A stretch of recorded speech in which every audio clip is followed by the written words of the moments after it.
നമസ്കാരം, ജയ ശ്രീരാം. ഞാനിപ്പോൾ നിൽക്കുന്നത് കോട്ട ആഞ്ജനേയ സ്വാമി ക്ഷേത്രത്തിൻ്റെ ഉള്ളിലാണ് കേട്ടോ. പാലക്കാടുള്ള ഹനുമാൻ കോട്ട എന്ന് പറയും. ടിപ്പു സുൽത്താൻ കോട്ടയിലുള്ള ഹനുമാൻ സ്വാമി ക്ഷേത്രത്തിൻ്റെ ഉള്ളിലാണ്. അപ്പോൾ നമുക്ക് ക്ഷേത്രം എങ്ങനെയുണ്ടെന്ന് കാണാം. പാലക്കാടുള്ള ആൾക്കാർക്ക് ഏറ്റവും കൂടുതൽ പരിചയമുള്ള സ്ഥലങ്ങളിൽ ഒരു സ്ഥലമാണ് ടിപ്പു സുൽത്താൻ ഫോർട്ട് എന്ന് പറയുന്നത് കേട്ടോ. അതിമനോഹരമായിട്ടുള്ളൊരു ഏരിയ ആണിത്. ടിപ്പുവിൻ്റെ കാലത്ത് പണി ചെയ്ത കോട്ടയാണ് കേട്ടോ ഈ ഒരു ടിപ്പൂസ് ഫോർട്ട് എന്ന് പറയുന്നത്. പണ്ട് അച്ഛൻ്റെ കൈ പിടിച്ച് ഒരുപാടധികം വന്നിട്ടുള്ള സ്ഥലങ്ങളിൽ ഒരു സ്ഥലമാണ് ഇത്.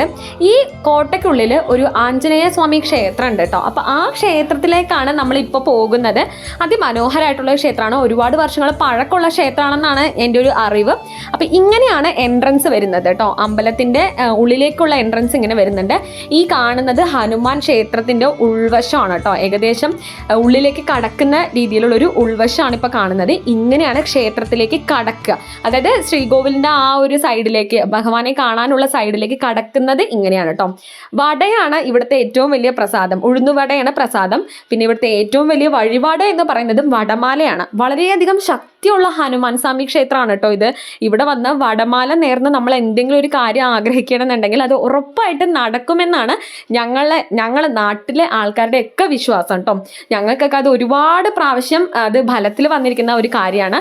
ഉറപ്പായിട്ടും പാലക്കാടുള്ള ആൾക്കാർ എന്തായാലും വിസിറ്റ് ചെയ്യേണ്ട ഒരു സ്ഥലമാണ് കേട്ടോ. So thank you.